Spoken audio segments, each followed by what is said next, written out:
shrugs off Julian Assange's help, and questions his motives. WikiLeaks founder Julian Assange's pledge to help Silicon Valley technology companies patch the bugs outlined in leaked CIA files has been met with skepticism from the security community. Assange said he would contact technology companies to privately supply technical details of the hacking techniques and security vulnerabilities that were redacted from the cache of classified documents released to the public. We have decided to work with them, to give them some exclusive access to some of the technical details we have, so that fixes can be pushed out, Assange said in a news conference streamed from the Ecuadorian embassy in London, where he has claimed diplomatic asylum since 2012.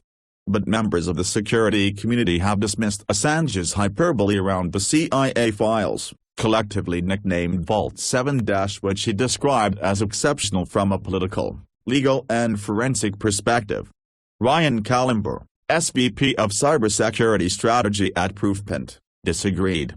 "There's nothing earth-shattering," he said, pointing out that many of the operating systems mentioned in the documents are quite old and have already been updated.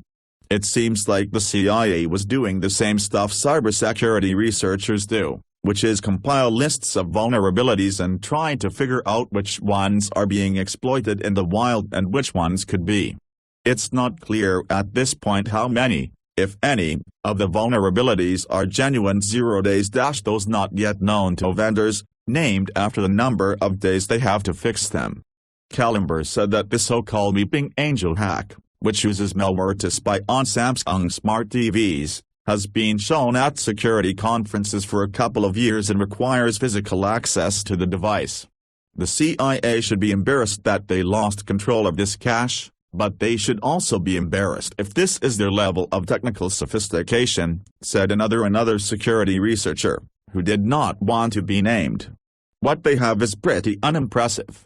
Both said that the vulnerabilities detailed in the documents are likely to have already been patched by the companies. Apple and Google have both publicly stated this is the case. There could be more to come, however. Assange has emphasized that the data trove released on Tuesday is only a portion of the total leaked information WikiLeaks holds.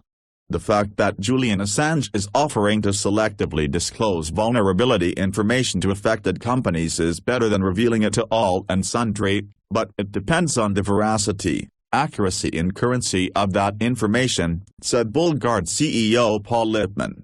"I don't think WikiLeaks is the first stop for tech companies looking to solve vulnerabilities," he added.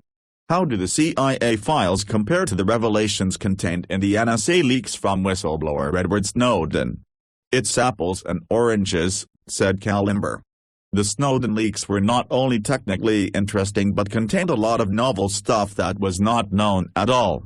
He said that with Vault 7, he and other members of the cybersecurity community have spent a lot of time laughing about funny things on the CIA's intranet, like this collection of emoticons, rather than debating anything interesting from a tech perspective.